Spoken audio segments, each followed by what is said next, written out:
Welcome to I Am Her, where spiritual meets spicy, F-bombs meet forgiveness, and shadow work occasionally throws glitter. Welcome, everyone, to I Am Her. Today, we are talking about drumroll M. Oh, do I have a drum? That's not a drum. But it'll work. I'm dying right now because that was... Yeah, I don't have a drum. I have a laughter, applause, ding, ding, ding, giggle, gunshot, another ding, cheer, and yell and kiss. No Dude, drum. that would have been so funny, though, if you did, like, the gunshot by accident. Today, we're talking about... What? Everybody, duck. Mind your boundary. Okay, so... First, I want to catch up with you and see what is new in M's world. Anything crazy happened today for you? You guys, I got a phone call from the ENT doctor to set up an appointment.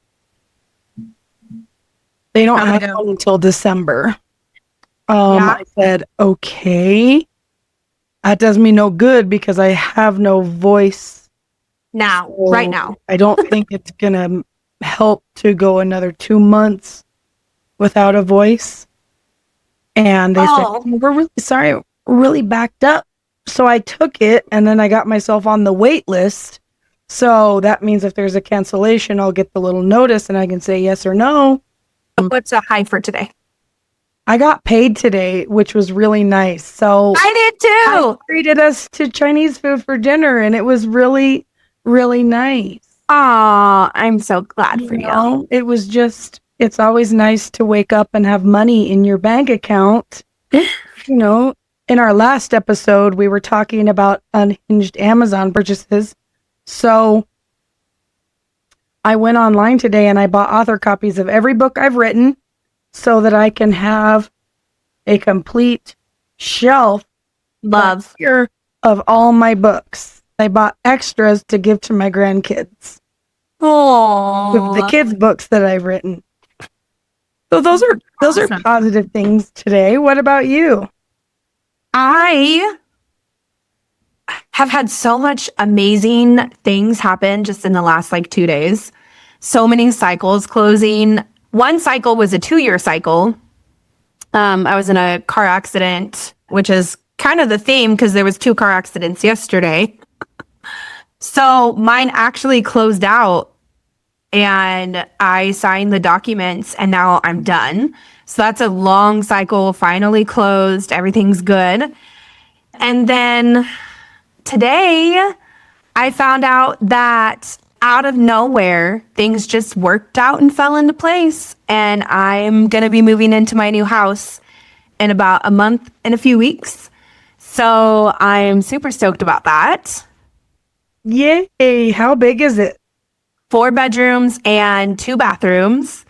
And it has a cute backyard. Not too big, but big enough to do something with, and entertain in the summer. That sounds fun. I can't wait to come and stay there. We can do our episodes.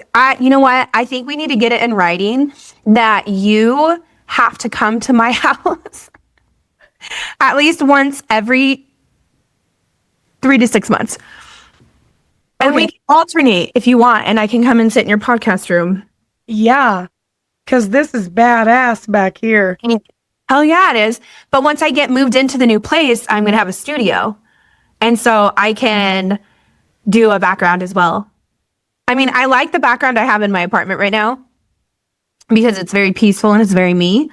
But I definitely am going to do what we talked about, the all white with the I Am Her sign, with the greenery, with the plants, very boho, because that's my jam. Yeah. And then that's going to double as my studio for Self Love Studio, where I'll be doing my services out of. So great. I need to put a lamp over on this side. Yeah, I need maybe a strip of lights that just lays across it and that it just shines up. On the curtains. Yeah, I agree. I don't want to have the big light on and give too much the big light and give too much light in the room. That's why I have it off. Yeah. Because if I have it on, then you can't see the glittery, shimmery light. Totally makes sense. So I'm going to draw a card for us really quick. And by quick, I mean in flow, and whatever comes out, comes out. But while you're doing that, I love LaCroix. Okay. LaCroix, it's my ex mother-in-law used to call it fuzzy water, like sparkling water. Fuzzy water? I call it that too. But it's sparkling like glitter. So it goes along with our theme quite well. This one is hibiscus. On today's episode of You Can't Make This Shit Up. So I got the 7 of Wands. And what this means is basically standing up for yourself and your beliefs. And what are we talking about today? So this card is really like standing up for yourself, standing in your full power. But before that comes learning what your boundaries are. And the only way to know what your boundaries are is to start becoming aware of yourself. Challenges and obstacles, okay? These definitely happen within the 7 of Wands energy. But these obstacles only come because you start standing up for yourself. Those obstacles are going to pop up because when you start taking your power back and you start standing up for yourself, the people around you, they get a little in their feels because you're taking away the version of you that they know. So they're like, man, you're not going to clean my room anymore? Kids. Man, you're not going to drive me here? Also kids. Man, you're not going to do my laundry? Husbands. Like when you are like, listen, we all fucking live here, bruh. Like, it's time. Y'all are old enough to start picking some things up and getting your ever-loving shit together. And when you start, obviously, you don't have to tell them like that because that's a little, intense. Sometimes you do though. Well, you don't have to tell them to get their ever-loving shit together. You can be like, family meeting, right? Be like, listen, I have all of these things. Here's what's going to happen moving forward, right? So that you want to stand in your power and set your boundaries, but you don't want to burn bridges, right? The point of this isn't to piss everybody off and shake shit up to the point where everyone, including yourself, is unhappy within your home or the confines of your work and whatever else you have going on. The point is to be aware and then work within love, right? Work within the energy of love. And mostly that love for yourself. So through loving yourself, you're teaching other people how to also love themselves. And they're going to kick and scream. I'm telling you, it's not going to be like, oh, look, she's not doing XYZ anymore. I'm going to be really happy about it. No, they're going to be like, who are you? You've been my doormat for however many years. This isn't fair. And you're not only going to teach them how to love themselves, but you're going to teach them how to love you because they're going to know what you're going to expect and accept and not. And if they don't want to, if they want to try to go around those boundaries and, knock down those blockades, then they just can go a different direction and good luck to them. But they don't belong in your circle anymore. Why, literally. And that's what I talk about when I talk about shake the tree, right? We've gone over this a few times. So that is the 7 of Wands energy. And that's how that cycle works. And so you have to stand strong in your power to continue that path. And people will learn. And the ones that are meant to be will stick around. I'm pulling a universe message card. If you frequently give yourself permission to doodle, wander, and be totally unproductive, and you actually relish such interludes, I can guarantee that your genius, creativity, and productivity will increase exponentially.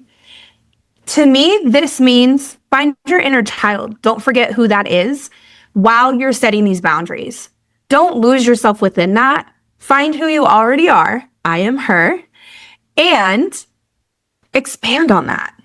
Sometimes people need to get silent and really figure out what is going on in my brain, right? We've talked about compartmentalizing and putting stuff on the shelf. It's really just pulling all of that stuff out and figuring out, okay, where do I want to start?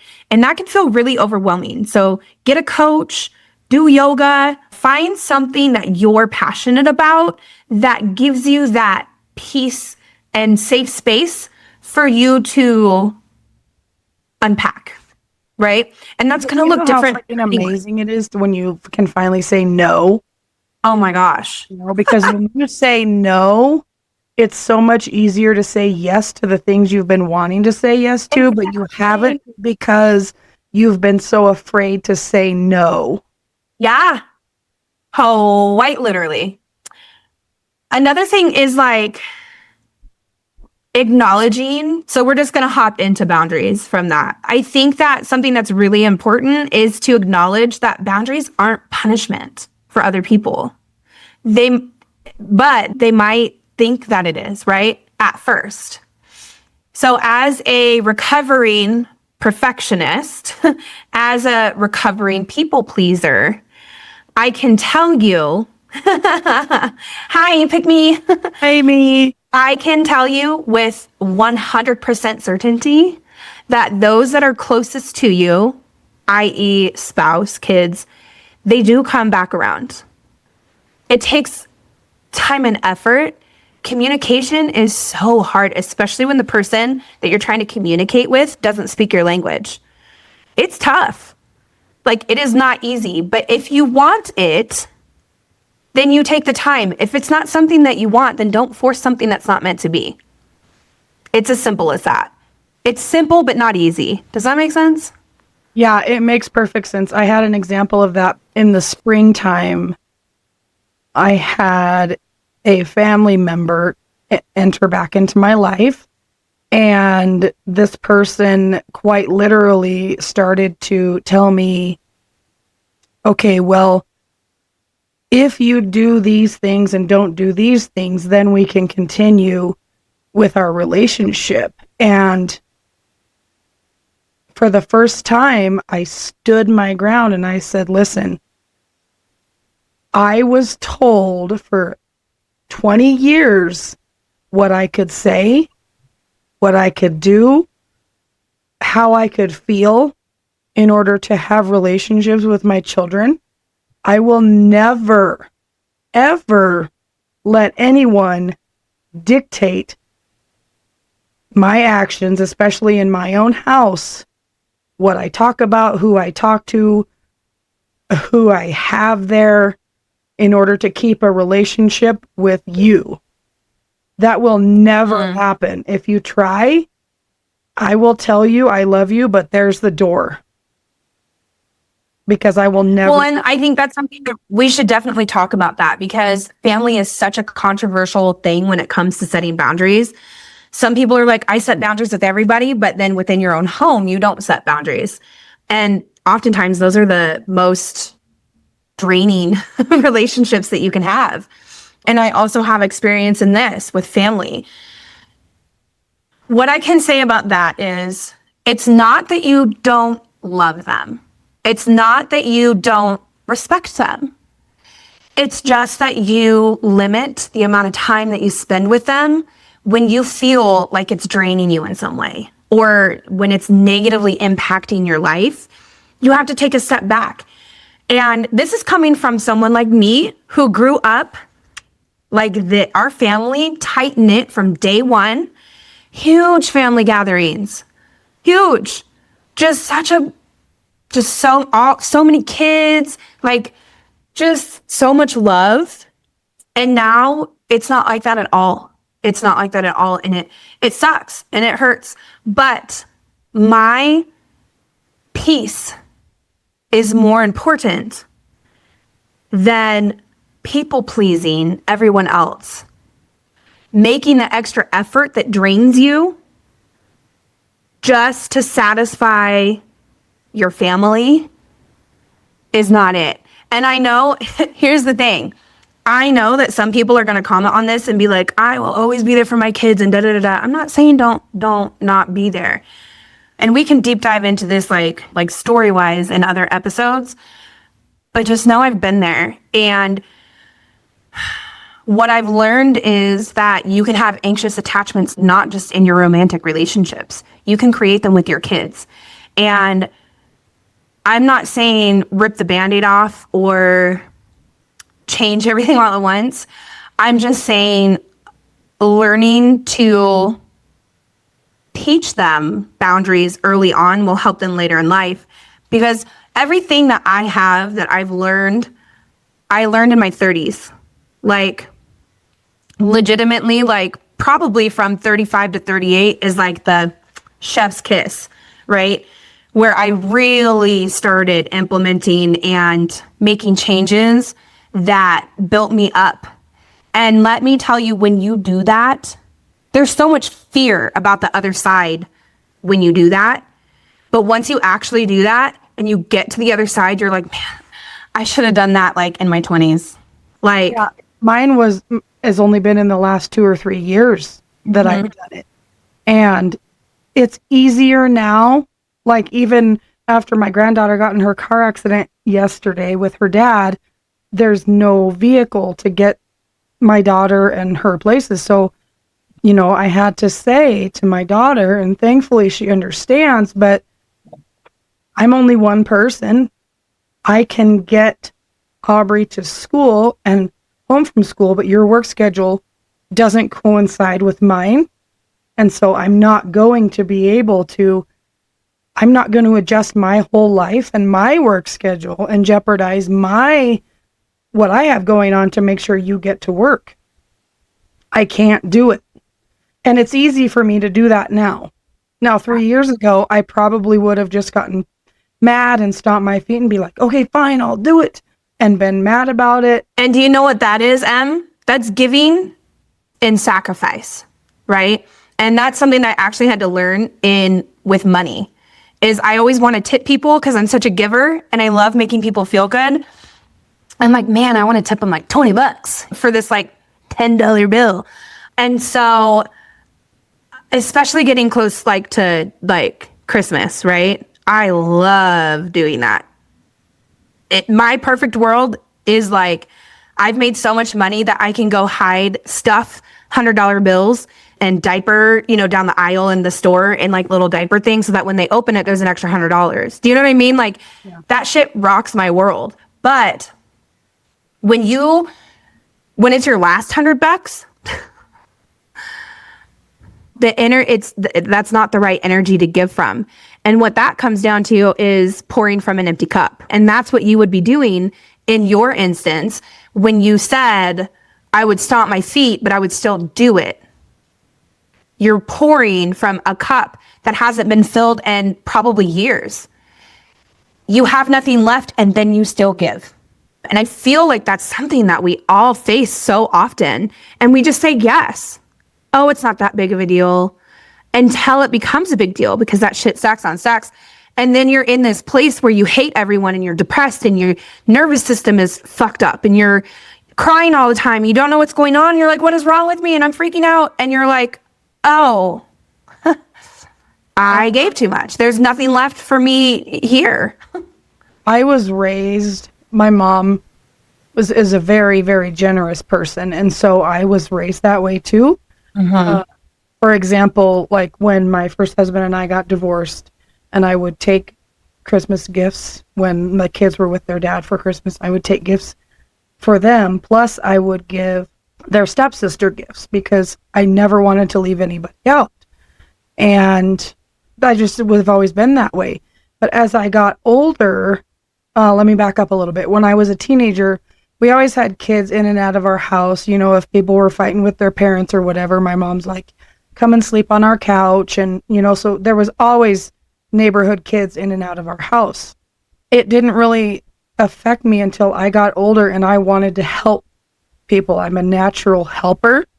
And then I started to realize that everybody's problem that I was trying to help, I was taking on their problems as my own, and I started to get really, really depressed when I couldn't fix it. And so I finally had to say, I can't do this. One of my very best friends, I think we didn't talk for about 3 years because I helped and helped and helped and helped. And every time she would take the help for a minute And then she would go right back to the situation, and then I'd help again. And finally I said, I can't do this anymore. And now we're friends again. She's does her thing, I do mine. She lives in a different state, and I don't take on people's problems like I used to anymore, but it was so draining to me. I had to say, I can't. And it's so freeing. My own problems. When you finally say that, I can't, it's so freeing after. Some people who will be listening haven't ever set that boundary before. And they're like, what are you, like their minds are freaking out right now because they're like, what do you mean say no to my kids? Do it. I'm not talking about say no to not going out at 10 o'clock at night, right? We're not talking about that. I'm saying there are things that my kids ask me, and if I don't have the capacity to do it, I say no. And I tell them and this is a perfect segue to talk about emotional versus physical versus energetic boundaries, because they're all such different ways that you have to set boundaries, right? And to be aware to know which one is being fucked with. Emotional boundaries, I would say, are the ones that are the most ignored out of all of them. I would say emotional and energetic, because obviously physical boundaries, that's a very set line. Don't fucking touch me. But also with that being said, like I had issues with physical boundaries for a long time too, because if family hugs me, but I don't want to hug them, I hug them anyway, because that's how I was taught. So recently we went to, I'm trying to think of how much I can actually say because of if the episode is watched by certain people. But there was a person who was hugging my daughter multiple times before we left, and I'm clocking, right? And so we get to the door, and said person was like, can I have a hug? Like to me, and my daughter and I are standing there, and I said, no, I'm okay, thank you. Oh, why not? I just don't want one. But happy Easter. Have a good night. Thank you so much. Oh, that's so sad. I'm like, I'm sorry you feel that way. Have a great night. And we left. And when we got in the car, I asked my daughter, did you see what I did? And she's like, yeah, that was weird. Basically, she thought it was like weird. And I was like, well, did you enjoy hugging that person? And she was like, no. And I was like, then you don't have to do it. So I'm giving her permission, right? I'm like, you don't have to hug anyone if you don't want to. And it's okay to say, no, thank you. And did you see how mommy just did that, right? Now she has the power, and she actually did that. Like one of her friends was hugging her the other day, and she's like, not today, thank you. And I was like, fuck yeah. That's right. And she didn't do it mean. She didn't, you know what I mean? So there are still like, because when we think about physical, we think about like the worst case scenario, right? We don't think about the smaller things that you can say no to in physical touch. I'm okay. I don't want your hand on my shoulder, or, it could be really small things. And we so many times shut down, and we're like, oh, well, it's not a big enough reason to say no. No, you can say no at any point in your life, and it's a full fucking sentence. Just follow what you feel, because what you feel matters.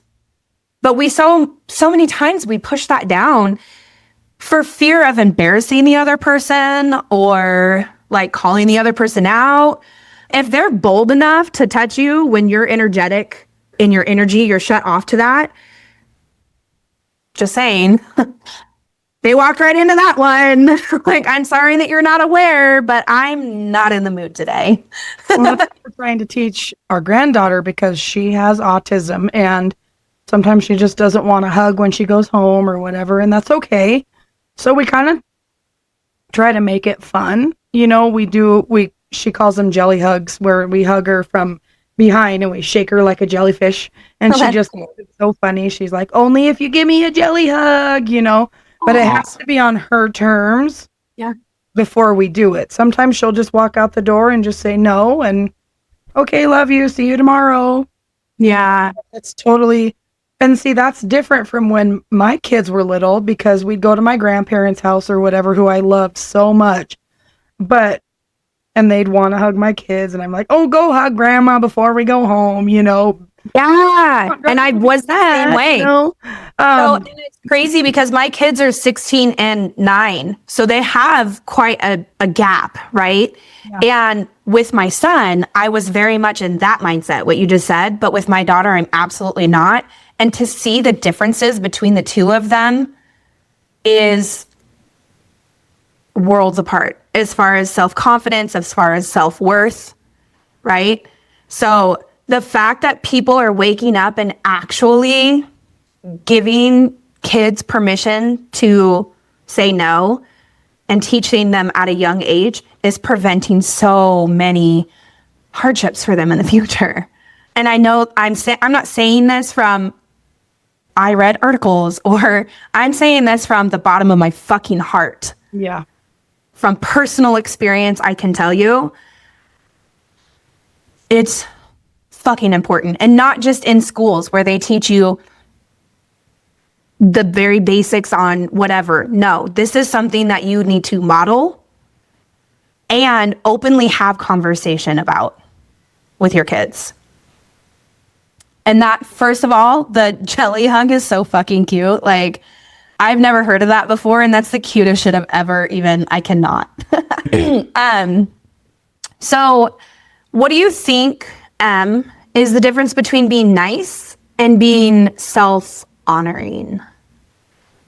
Well, I think when you're nice, you can be nice, but also self-honoring. But I think there is a difference. Like I was saying, it's when you just do something because you don't want to hurt the other people's or the person's feelings, you're being nice.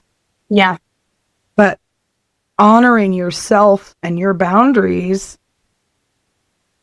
you can do that in a nice way, but you can still be firm about it, but say it in a way that's kind of loving.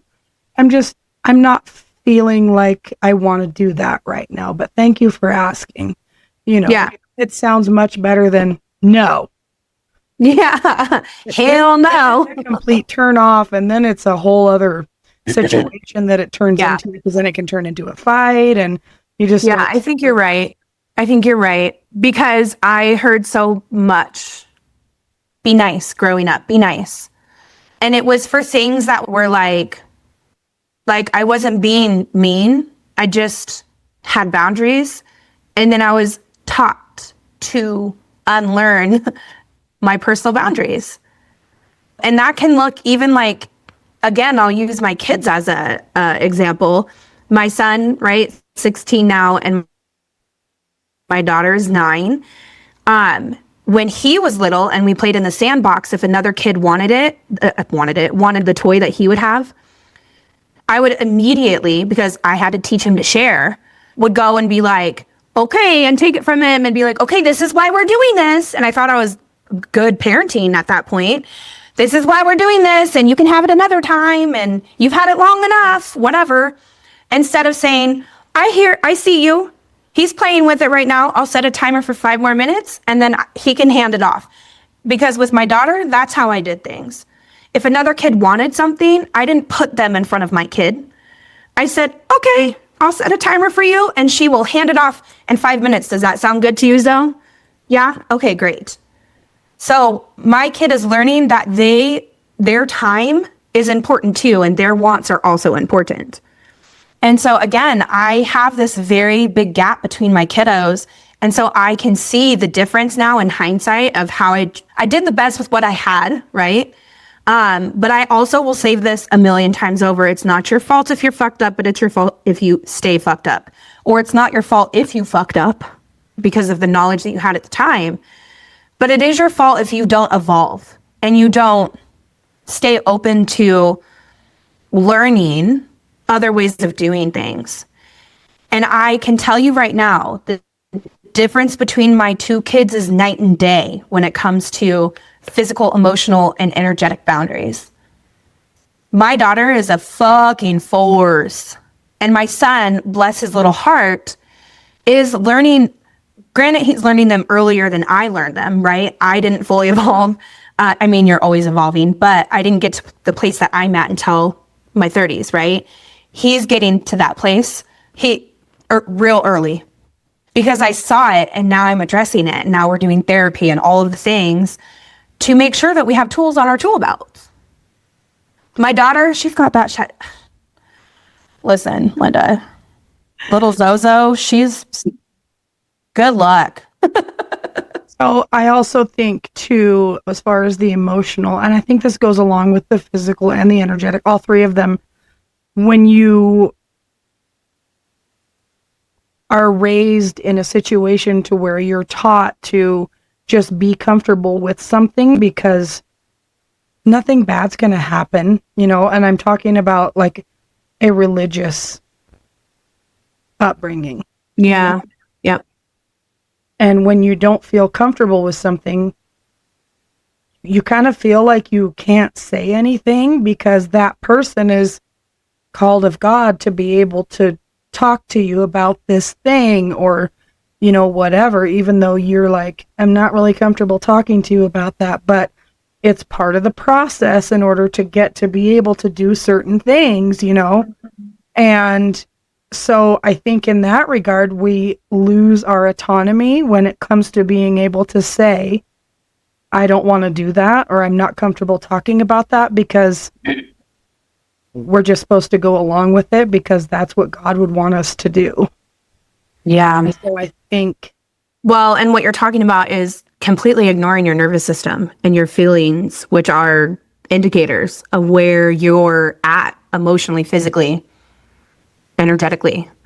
So, like what you're talking about is literally ignoring everything in you because of something that is outside of you, which is what we're trying to unlearn, right? And I'm not really going to go too much into it because it's too triggering for other people. Thankfully, nothing bad ever happened to me personally, physically, or anything like that within, you know, my religious upbringing. But I know it's happened to other people, so I'm not going to talk much about it. But that's why you see it so much is because people are taught not to say anything. And then when they do want to say something, nobody believes them.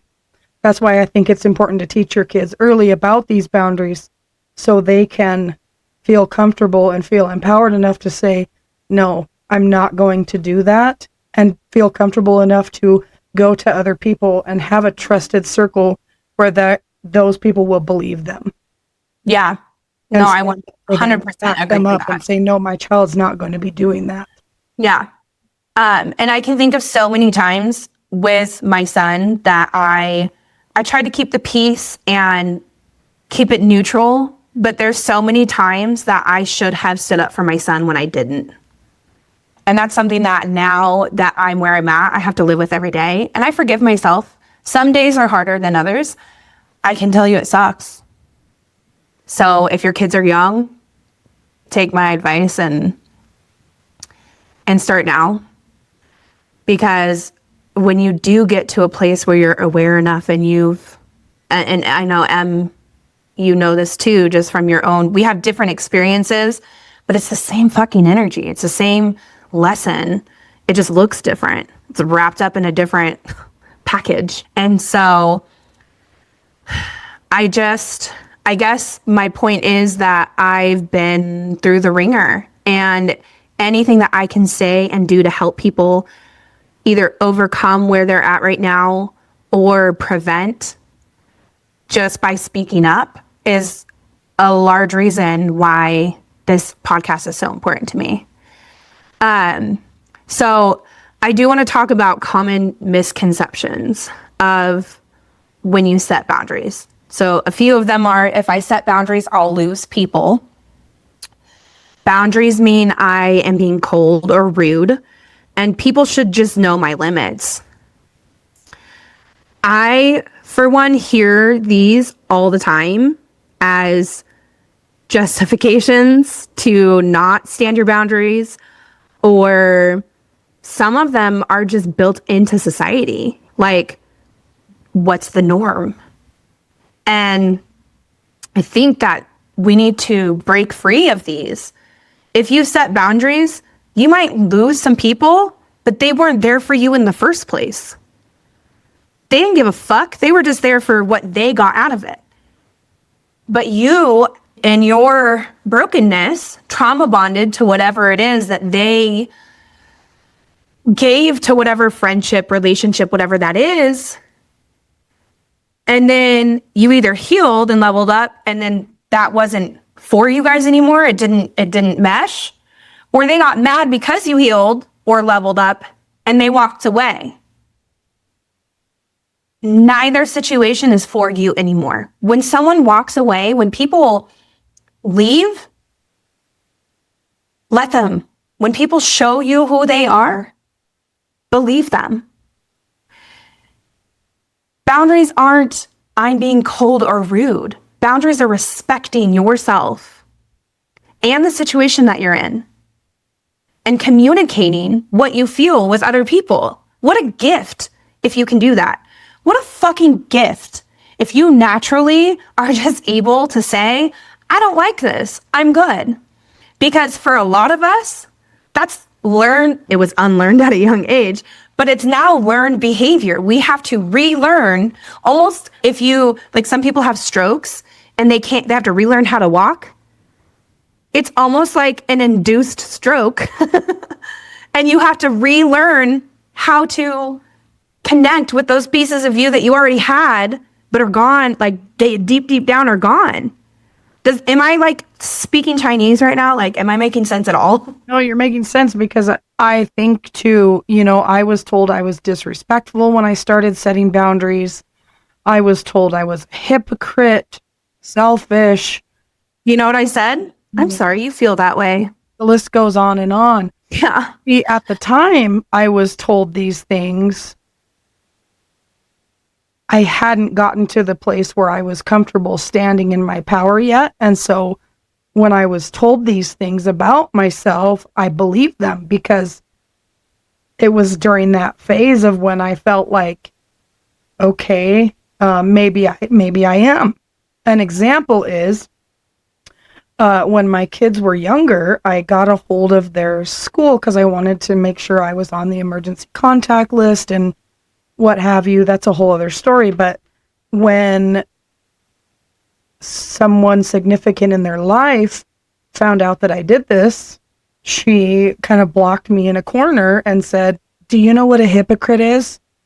And I was so angry and shaking because I feared. And I said, no, tell me.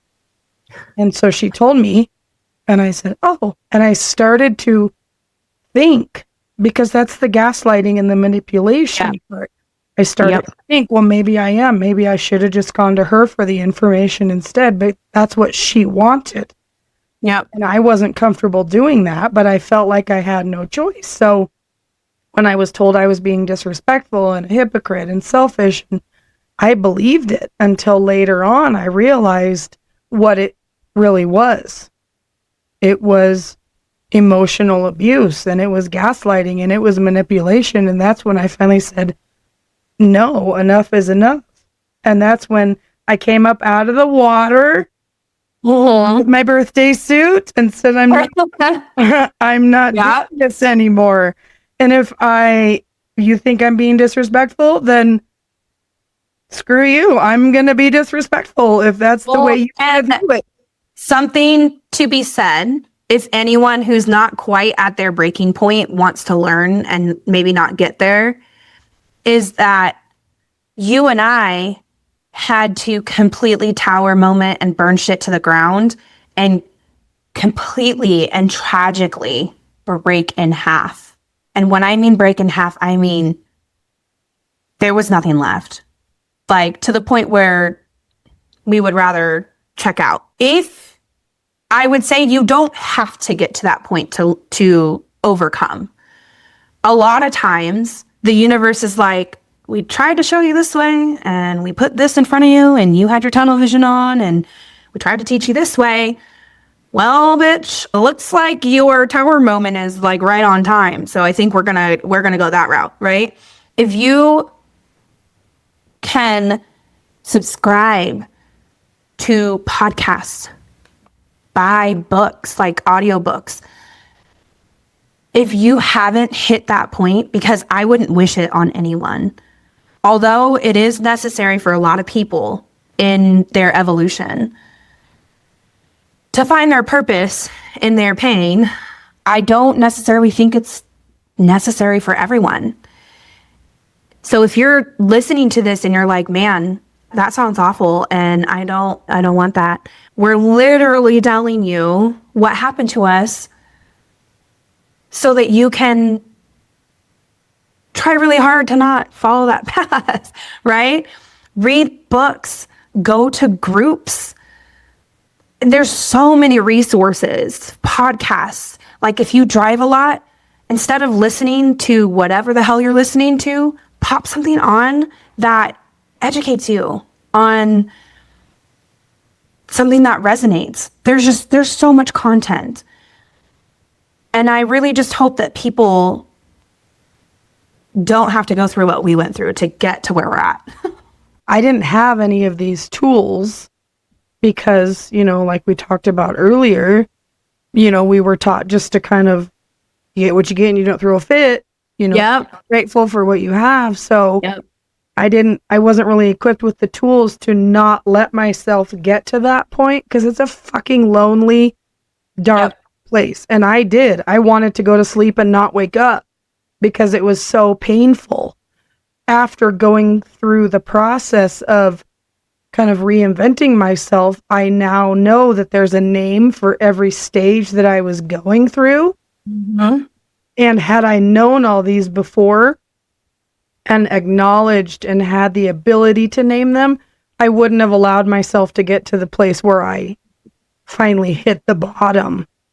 Yeah. I would have been able to hover over that bottom and not get hurt as bad as I did when I hit that bottom. So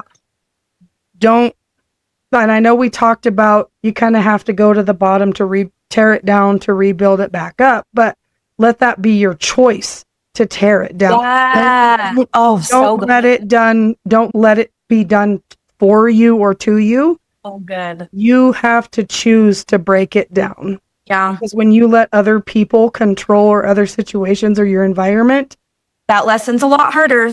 It's a lot harder to dig yourself out of that because you don't know how you got that far down. So you can't find the ladder to get back up. I think of Minecraft. Okay, I had to have my son, who was in his 20s, teach me how to do it because every time I tried to do it, I would dig, and I don't know if you've ever done Minecraft, but eventually, it gets dark. It goes through these light and dark cycles like a day and night, and I dug myself down so far that I had to wait until the light again to figure out where it was to get out of this hole that I pickaxed my way down. Yeah. I didn't know what I was doing or where I was, and that's kind of what I think when I think of breaking it down, not knowing where you're going, as opposed to breaking it down kind of with a plan. Yeah. Which is why we, a lot of the things that we're involved in, like Cocoon and Butterfly and, speaking on stage and the things that we've kind of hopped into this year, I would say that that's probably one of the biggest reasons that I do it is because that dark place when you're alone in that space and you don't have community. And I joke about throwing spaghetti at the wall all the time because that's what it felt like. But it's hard. It sucks. And I get why people give up. I've been so low that I get it. Yeah, when I was at my lowest, and that was, like I said, that was even before I could name what I was feeling. I knew that I had support, but I still felt like nobody understood what I was going through or what I was feeling. So I still felt so lonely. And I think a lot of that had to do with the fact that for one, I didn't want to let anybody in. because I didn't want anybody else to feel what I was feeling. And I didn't think they would understand, even though they did. Yeah. I mean, and I'm so glad that you had that because I didn't. Everything that I thought I knew, everyone that I thought would be there wasn't. And I was shocked because these relationships weren't overnight relationships or just friends I had for a couple years. These are people that have been around since I was a baby. And for me, that alone was devastating enough to take me out, let alone having a preteen in mental health crisis that turned into a teen in crisis, let alone my divorce. And all that shit tornado was happening all at once. And when I say I was ready to take myself out of the equation, I would never do that because I love my children. But the fact that the thought existed, the fact that it was even tickling my brain a little bit was terrifying. And that is what switched everything for me. I was like, oh no, we're not doing that. Not today, Satan. And I dove into healing in my birthday suit, ready to go. I was like, nope, we're not playing this game. And I clung desperately to every piece of information, knowledge, modality, therapy, anything that I could cling to because I had nothing. I had no one. And then I slowly climbed out of that Minecraft hole. And I did it by myself. And I'll say, people like you and Alyssa, but even with starting to rebuild my circle, it still felt, you guys still didn't know with my teenager, and you guys still didn't fully comprehend or understand. And so it still feels a little bit alone. And I desperately want to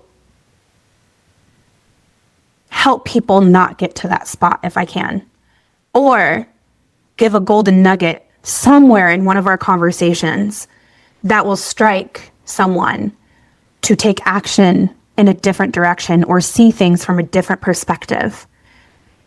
Because healing in silence is deathly. Healing in community will lift you up in ways you wouldn't know. And there are so many communities, not just Cocoon to Butterfly. There are so many communities that you can insert yourself into where you'll be accepted with open arms. You just have to try. You have to get out of your head and get out of the space where you think I'm not worthy, or they won't like me, or my problem is too deep and too dark. Mine's probably way worse than any of theirs, and they'll never understand. Fucking stop. Don't go there. Just start putting feelers out. Start setting your boundaries. Healing in silence is actually louder than healing in community, because when you try to heal yourself in silence, you just become more confused. And I'm not talking about like going out into the wilderness for 5 days by yourself. I'm talking about when you are in a room full of people and you just feel so disconnected. It's, to me, that seems so loud, and there's so much noise going on in here. It's like all those thoughts of, nobody likes me, nobody understands, nobody gets it. Why am I even here? I don't belong here. I need to go somewhere else. I need to find something else. As opposed to going somewhere in a community where there is a lot of noise, but it's noise that's purposeful. Let's go intentional. Cocoon to Butterfly event. There's noise, but there's a reason for it. We're not causing it in our heads, so for me, it's so much louder to try to heal in silence, not in a good way. Yeah, I feel that. So I wanted to touch on, I know we're getting probably pretty close to time here, but I want to touch on when you handle pushback. Just a couple shits and gigs ideas, things to say. So just saying that doesn't work for me right now, super simple. And if someone pushes back when you say that, thug them. I need some time to think about that. Giving yourself permission to not have an answer right now. Use that one often. I use it all the time because I used to feel like I had to make a decision in the moment because that person wanted an answer and I was a people pleaser and I wanted to give it to them right now because that's what they wanted. And I wanted to be a good little bunny, whatever the word that I was going to say, probably not. So I often say, I need some time to process that. I'll get back to you. No one's ever been like, no, I need an answer now. Why I didn't know this in my 20s? Don't know. But it's the best sentence that I've ever used in my life because it actually gives me the space and grace to process things through my head before I say yes or no to something. And then I can't give that energy today. That one's so fucking legit. And it's literally what I'm thinking. And I'm saying it in a way that's so respectful. I'm not like, fuck you, I'm out to, like, no. I'm not being combative. I'm not being rude. I'm just saying, like, it's been a day. I can't give that energy. And here's another thing which can be a topic on another episode is you don't have to say, I can't give that energy today because. And I used to over-explain myself to everyone and their mom and their dog, just so everyone knew why, so they weren't offended or they weren't freaking out or thinking something bad about me or whatever. So I was like, here, I can't because, and that energy drained me. Yeah, drained We me. definitely should talk about that on another episode because I was like that too. And I still find myself doing that. I have to catch myself sometimes. And it's usually with closer people. It's usually with people from my past that I knew people I don't usually have an issue with, but it's people who have already had their claws in me that I'm like, just kidding. No is a complete sentence. And also, I can't give that energy today because I said so. Sorry. And so it is something that I feel like if you are a recovering people pleaser or recovering in all these areas, it is something that is a practice. Because sometimes I do forget because I get in the emotion because you get into like a cadence. What am I saying? Like A pattern. a pattern. Yeah. And patterns are hard to break. And so if I haven't talked to that person for a while, I mean, I'm just going to be honest, my ex-husband, I sometimes forget and I have to excuse myself and be like, wait a second, what am I doing? No, thank you. Have a nice night. No, I don't owe an explanation and to anyone, period. But usually that is the relationship that I struggle the most with is my family and my ex-husband, because I used to, it's disgusting. We can attack that on another episode for sure, because that needs to be talked about. We don't have time. Yeah. But Ain't so nobody got time for that. ain't nobody got time for that. So should we do her vibe check? Yeah, let's do it. All right. What is a takeaway for you, Em? What is your golden nugget of the night? I think my golden nugget for the night is that even as we get older, it's still important to set and hold boundaries, because I feel like it's even more important to do it as we get older, because I feel like people may think that you're just going to become more lax and more accepting of certain things as you get older. But I think that it's important to never stop setting boundaries and to never stop standing in your power. That's mine. What about yours? Mine is, I think, a really good golden nugget is the fact that so many of these things that we go through are packaged differently, but at the core are the same.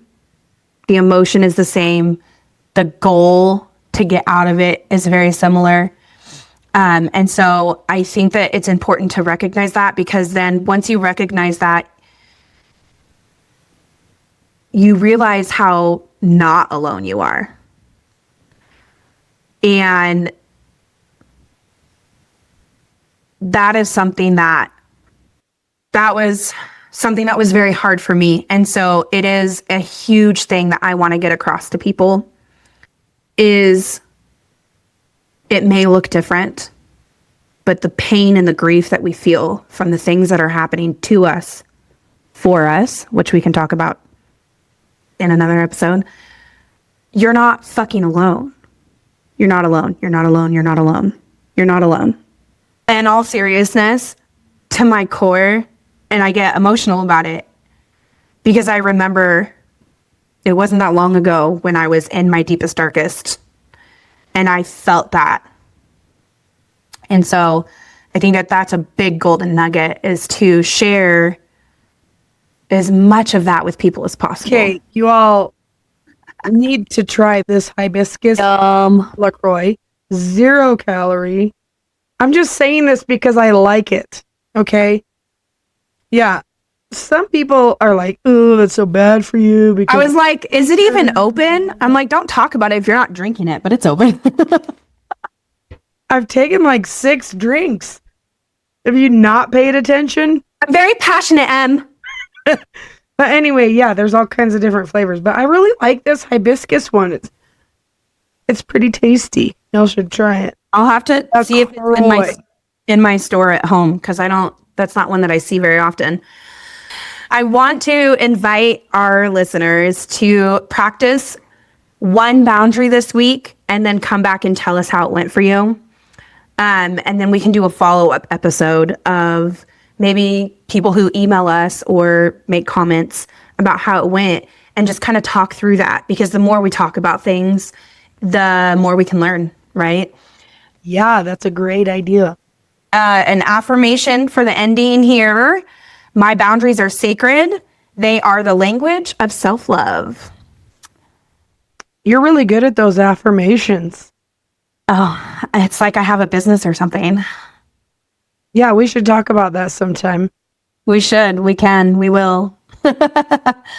For now, do you want to close us out with our saying? So until next time, take what resonates, leave the rest, and remember, somewhere a lion in a Hawaiian shirt is cheering you on. Have a good night, everybody. Bye. Bye.